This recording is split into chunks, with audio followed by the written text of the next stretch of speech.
You think you know your home. You know which floorboard creaks, which door sticks, and which pipe knocks when the heater starts. But what if one night, you hear a sound that doesn't fit? Not the hum of a fridge, not the wind against the window. But a faint breath, coming from inside your walls. Let us know in the comments where you're watching from, we'd love to hear from you. And don't forget to hit that subscribe button so you never miss any of our upcoming videos. This story is about a woman who thought she was living alone, until she found out she wasn't.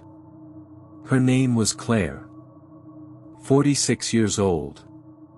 Recently divorced. She had moved into a quiet apartment complex just outside of Portland, Oregon, the kind of place where nothing ever happens. Or so she thought. Claire's new apartment was small, but peaceful. A fresh start after the divorce. She spent her evenings reading, watching TV, and enjoying the quiet. Her neighbors were polite, a retired couple upstairs, a young man next door who worked nights, and the landlord who lived down the hall. The first week went by without incident. But then, she began noticing small things out of place. A slice of bread missing from the counter. The bathroom door half open when she was sure she had closed it. At first, she blamed herself, maybe she was tired, distracted. Then came the sounds. Late at night, when the building was still, she would hear light footsteps moving along her wall, soft, dragging, steady. Sometimes a quiet thump, as if someone brushed against the inside of the drywall. She asked her upstairs neighbor if they had been moving furniture. They hadn't. The young man next door said he was never home at night. It didn't make sense. But the noises didn't stop. After the third night, Claire decided to talk to the landlord. He laughed it off, said old buildings make sounds, pipes expand, floors shift. You're probably just getting used to it, he told her.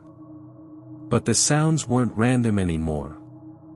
Every night, between 1 o'clock and 3 a.m., she'd hear faint scraping in the same place, the wall behind her bed.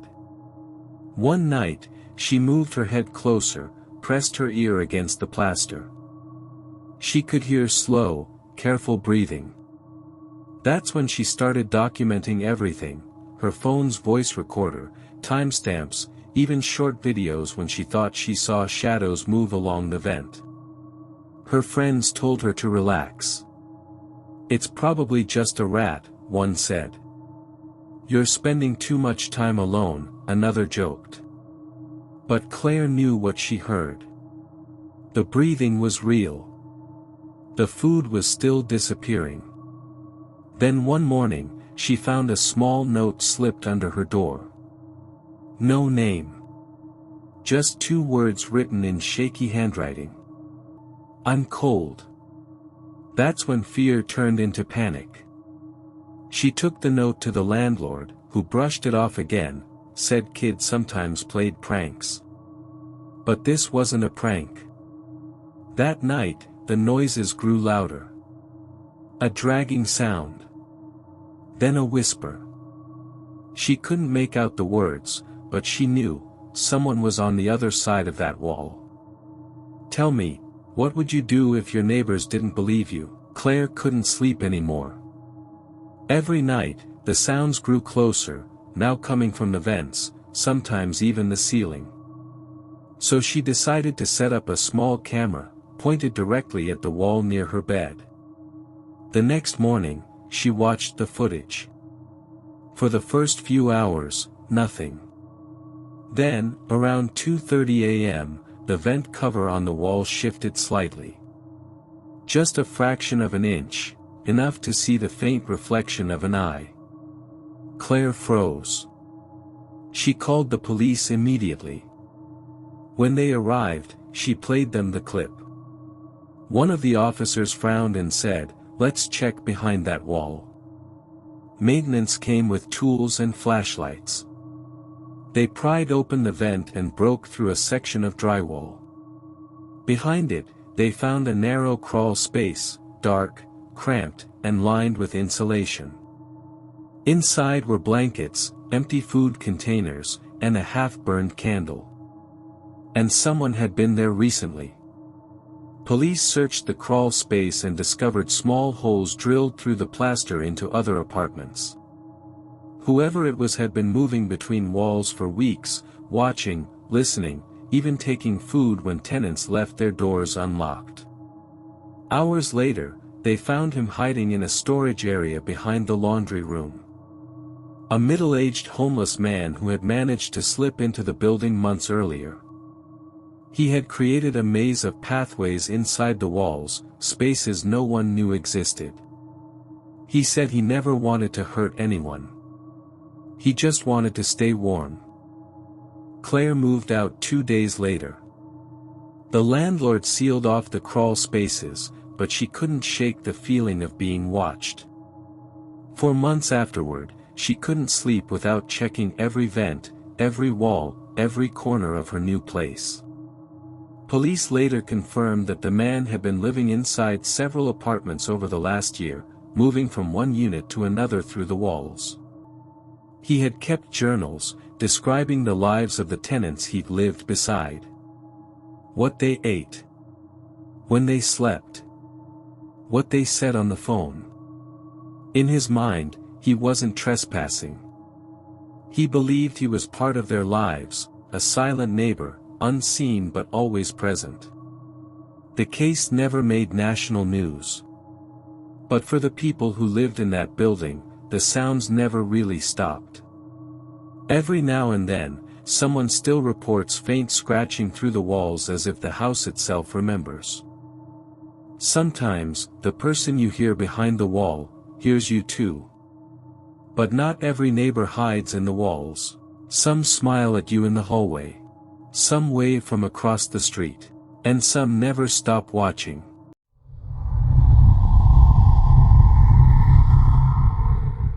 It began like any other move to a quiet, suburban neighborhood. A young couple, Mark and Lisa, had finally found a place they could call home. After years of living in a small apartment, they were ready to start fresh in a peaceful community with tree-lined streets and friendly faces. The house was modest but cozy. It had a small porch, a fenced backyard, and a large window that looked out onto the street. Everything about it made them feel safe, until they noticed the man next door.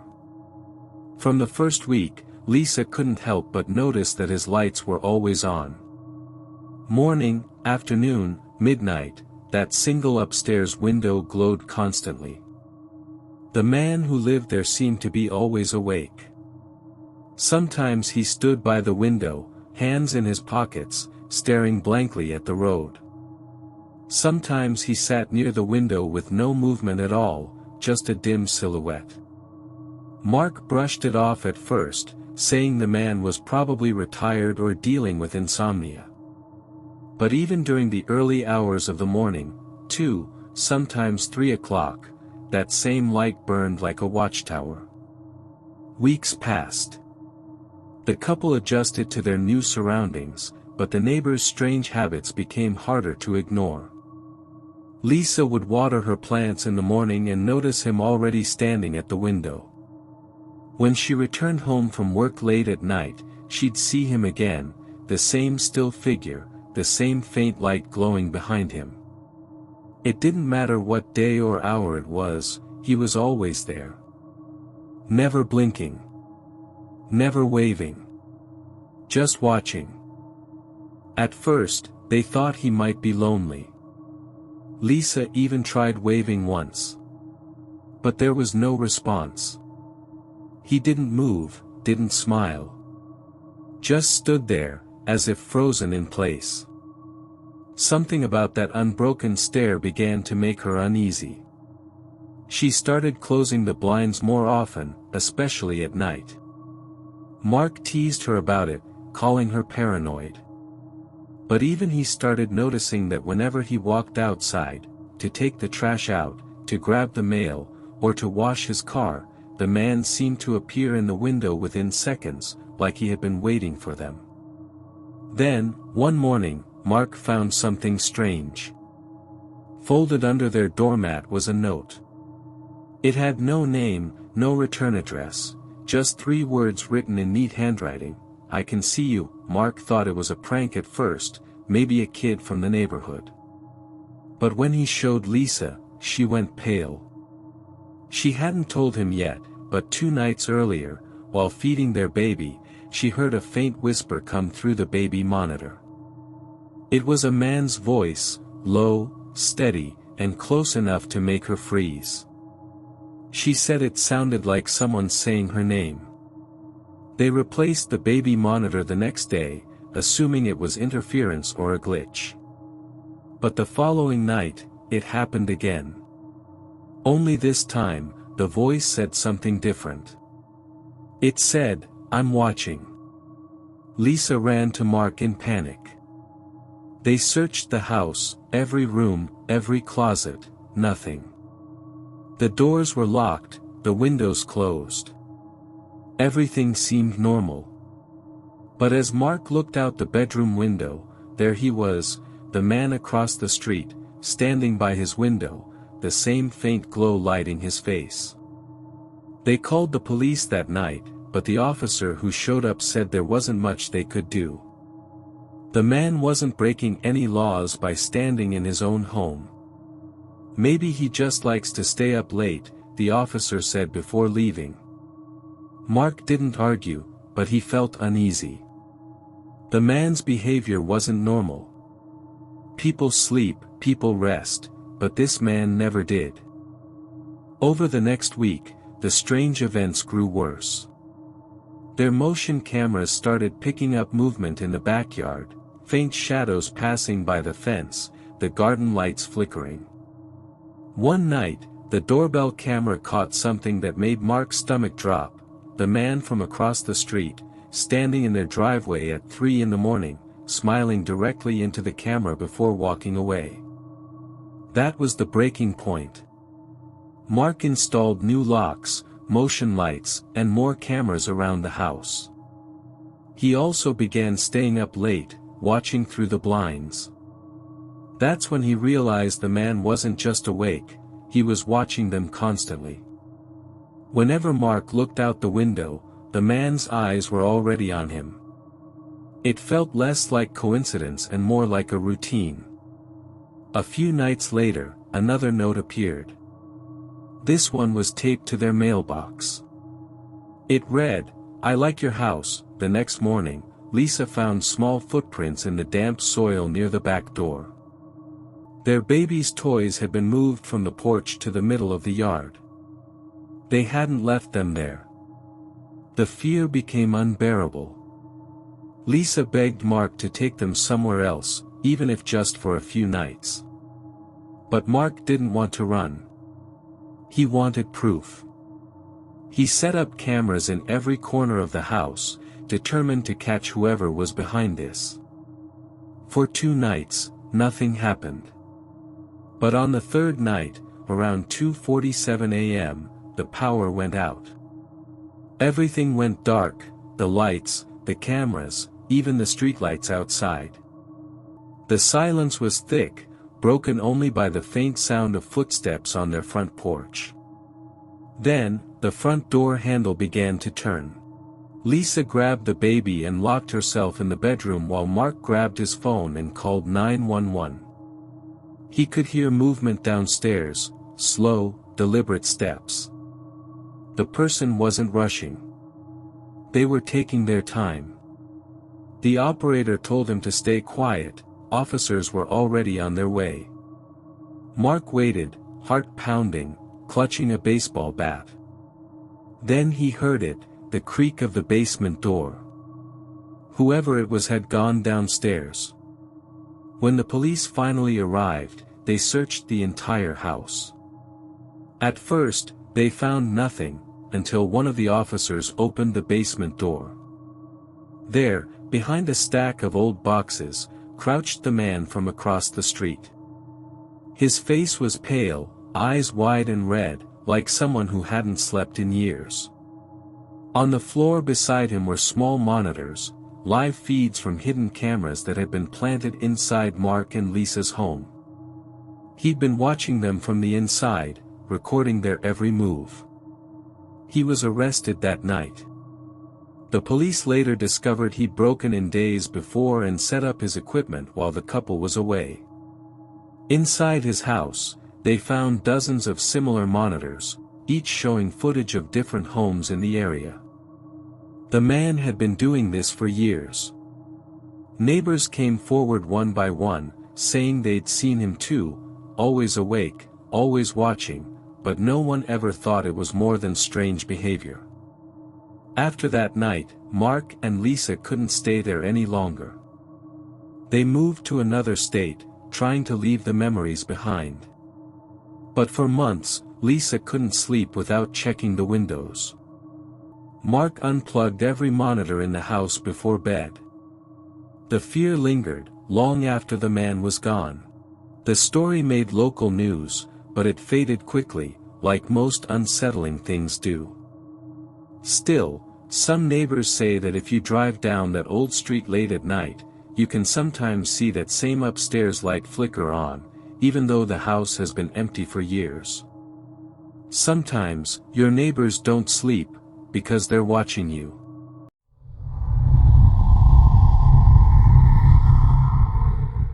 It started with the sound of something heavy being dragged across the floor. Every night, sometime after midnight, a retired man named Walter heard it coming from the apartment above his own. The noise was slow, steady, a deep, grinding scrape that stopped for a few seconds, then started again. It was the same every night. He tried to ignore it at first, telling himself that his new neighbor was probably rearranging furniture, maybe redecorating. But after a week of it, Walter realized it never stopped. Walter had recently moved into the building after losing his wife of 40 years. He wanted a smaller space, something quiet, something manageable. The apartment was perfect for that: one bedroom, clean walls, a small balcony overlooking the parking lot. He liked the stillness, the way the sound of the clock echoed faintly in the evenings. But the peace he was looking for was quickly stolen by that noise above him. He went upstairs one morning to introduce himself and maybe talk about it politely. But when he knocked on the door, there was no answer. He knocked again, then waited, listening. Nothing.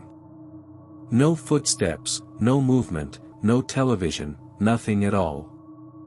Later that afternoon, he mentioned it to the building manager, a woman named Carol.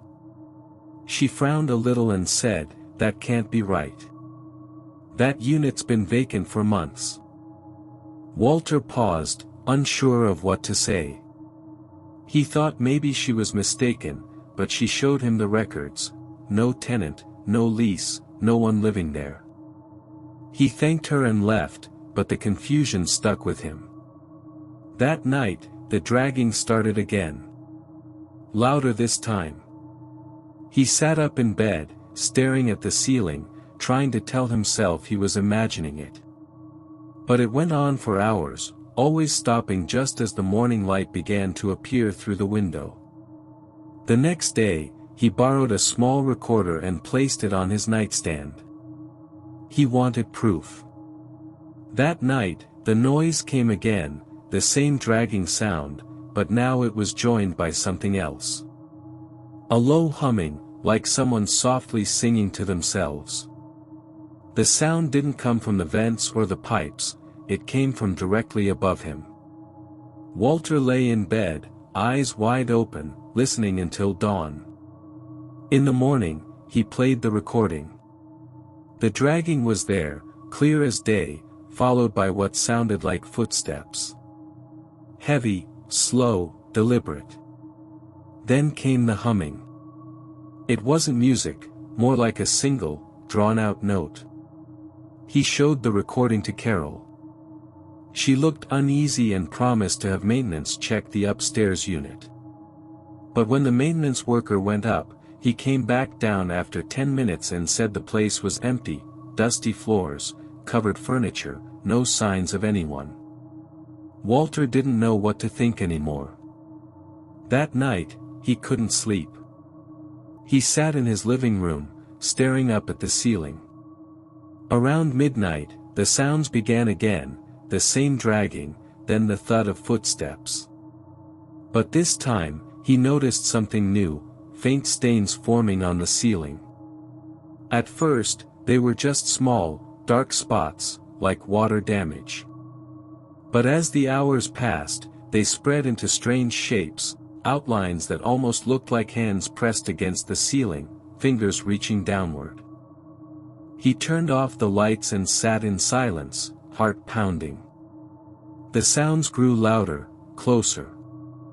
The humming deepened, echoing softly through the walls. At 2:17 a.m., the dragging stopped, and for the first time, Walter heard something else, a single knock, right above him. Then another. Then a long, dragging sound that moved slowly toward the corner of the ceiling, right above where he sat. The next morning, he packed a bag and went to stay with his daughter for a few nights. He didn't tell her the full story, just that the noise was keeping him awake. When he returned 3 days later, the apartment smelled faintly of dust and damp wood. Everything was just as he left it, except for one thing. The stains on the ceiling were gone. Completely gone, like they had never existed. For a moment, he felt relief. Maybe he had imagined it. Maybe it had all been a trick of grief and sleeplessness.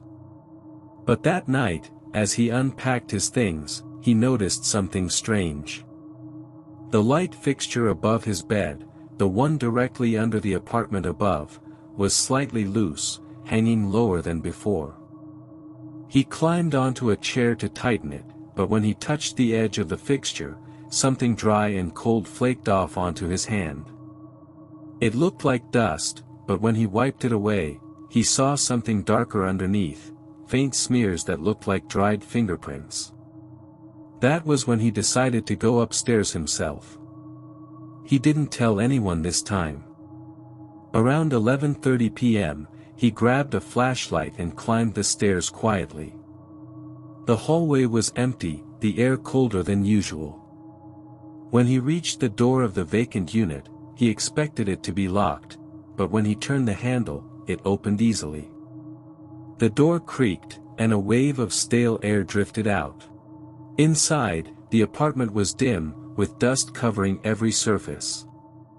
The furniture was still covered with white sheets, untouched for what looked like years. The floor creaked under his feet as he stepped inside. He moved the flashlight slowly across the room, and that's when he saw it, a single chair, uncovered, sitting in the center of the room. It faced the window, but the curtain was drawn. On the floor next to it was a long drag mark, like something heavy had been pulled across the wood. Walter stood frozen. The sound he'd been hearing, it was that same dragging noise. He turned toward the ceiling instinctively, half expecting it to start again. For a moment, there was silence. Then, from somewhere above the ceiling of the top floor, came a slow, heavy thud. Followed by another. Then another. The sound was directly over him. He stumbled back, his flashlight trembling in his hand. He whispered to himself that there was no floor above this one, just the roof. He stood there listening, terrified, as the dragging sound began again, moving right across the ceiling toward where he stood. The humming followed, low and steady, like someone breathing through the walls. He ran out of the apartment, down the stairs, and locked himself inside his own unit. The noises continued above him that night, even louder now, almost violent. Then, around 3 a.m., everything stopped. The next morning, the building manager knocked on Walter's door to check on him. There was no answer. The door was locked from the inside. When maintenance finally forced it open, the apartment was empty. His clothes were neatly folded on the chair, his watch left on the counter, and his recorder still sitting on the nightstand. It was still running. The police played the recording, and on it, they heard exactly what Walter had described: the dragging, the footsteps, the humming. And then, at the end, something faint but unmistakable, a single knock, followed by the sound of a chair sliding slowly across the floor above. To this day, no one has moved into that apartment. Maintenance checks it twice a year, and every time, they find it the same, clean, untouched, silent. But late at night, tenants on the lower floors say they still hear faint dragging noises coming from above them, as if someone is rearranging furniture in a place that no one lives. Sometimes, what we think is grief or imagination, is something else entirely.